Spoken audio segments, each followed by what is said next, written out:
पहले ही इस श्लोक में भगवान के स्वरूप का प्रतिपादन किया है कि वो कैसे हैं। बोले पहली बात है वो सच्चिदानंद है। सत, चित और आनंद, तीन शब्द हैं इसमें, सत, चित, आनंद। पहली बात है कि वो सत है, सत्य है। हर व्यक्ति को सत्य की चाह है। कोई आस्तिक हो, नास्तिक हो, भगवत भक्त हो अथवा विमुख हो, हर कोई चाहता है कि मुझे जो भी कोई बात कही जाए सत्य कही जाए। जो दिन रात झूठ बोलता है वो भी कहता है मुझसे जो कुछ कहना सच सच कहना, मुझे झूठ पसंद नहीं है। कहता है कि नहीं? उसको भी सच पसंद है। हर व्यक्ति चाहता है कि मुझसे जो कुछ भी कहा जाए वो सत्य कहा जाए।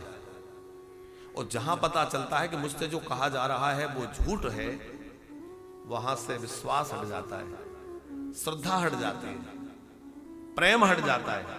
हटता है कि नहीं? इसका मतलब है कि हर व्यक्ति के अंदर सत्य की चाह है। और परमात्मा क्या है? बोले परमात्मा सत्य है। तो सत्य के रूप में सब में प्रतिष्ठित वह परमात्मा है। हम लोग उसी के अंश हैं, इसलिए सबको सत्य की चाह है। ईश्वर अंश, जीव अविनाशी। तो अंश के गुण अंशी में, अंशी के गुण अंश में होते हैं। हम अंश हैं और वो अंशी है, तो उस अंशी के गुण हम में हैं, वो सत्य स्वरूप है। तो हम भी सत्य की चाह करते हैं, हम भी सत्य चाहते हैं। नास्तिक से नास्तिक व्यक्ति भी चोर होगा तो वो चाहे जैसे चोरी करे, पर वो आपस में यही चर्चा करेंगे भैया अब आपस में हम लोग एक दूसरे से झूठ ना बोलें, बेईमानी ना करें, ईमानदारी से विभाजन कर लें। वो भी सत्य चाहता है। भगवान सत्य स्वरूप है। दूसरी बात है सत्य अपरिवर्तन है, अपरिवर्तनशील है। सत्य कभी परिवर्तित नहीं होता। सत्य जैसा है वैसा ही रहेगा, और जो असत्य है वो बदल जाएगा। संसार प्रति क्षण बदल रहा है। हम कल तक जैसे थे आज वैसे नहीं हैं, आज जैसे हैं कल वैसे नहीं रहेंगे। दिखता नहीं है पर शरीर प्रति क्षण बदल रहा है। बदल रहा है कि नहीं? कुछ ना कुछ परिवर्तन हो रहा है। पहले हम बच्चे थे तो हमारा शरीर कुछ अलग ढंग का था, फिर युवा हुए, किशोर हुए, युवा हुए, प्रौढ़ हुए, सब अवस्थाओं में अलग अलग हुआ। देखते देखते कब बुढ़े हो जाते हैं, शरीर परिवर्तित हो जाता है, पता चलता है। तो नित्य परिवर्तन हो रहा है, हर जगह परिवर्तन हो रहा है। जो आज से 30-40 वर्ष पहले वृंदावन आए होंगे, वो आज वृंदावन 30 वर्ष 40 वर्ष बाद आए तो वो कहते भी तो पूरा बदल गया। यहां तो पहले जंगल था, यहां तो पहले ये था। कहते हैं कि नहीं लोग? बदल रहा है।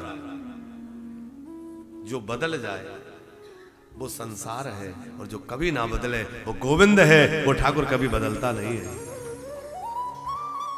वो बदलता नहीं है।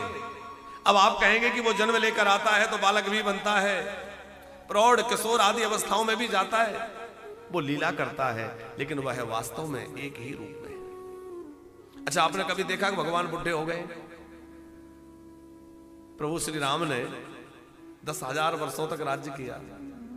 कभी आपने देखा कि वो बाल सफेद होने लगे कि बुढ़े होने लगे? क्योंकि परमात्मा अवतार लेकर आते हैं तो वो शिशु लीला करते हैं,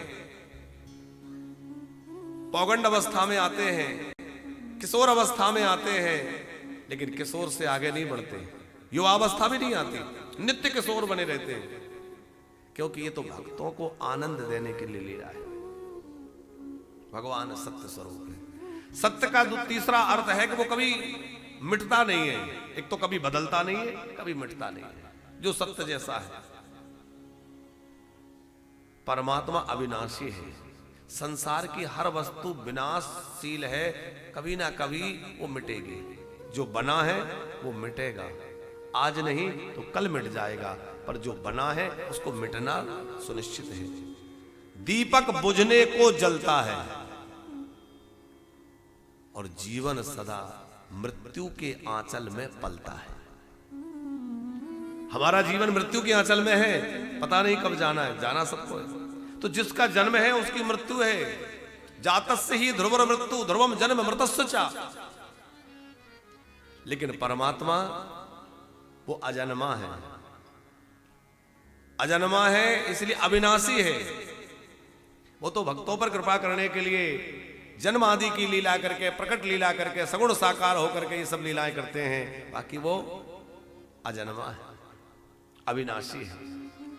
दूसरा वो चिद रूप है अर्थात ज्ञान रूप है, और तीसरा वो आनंद रूप है।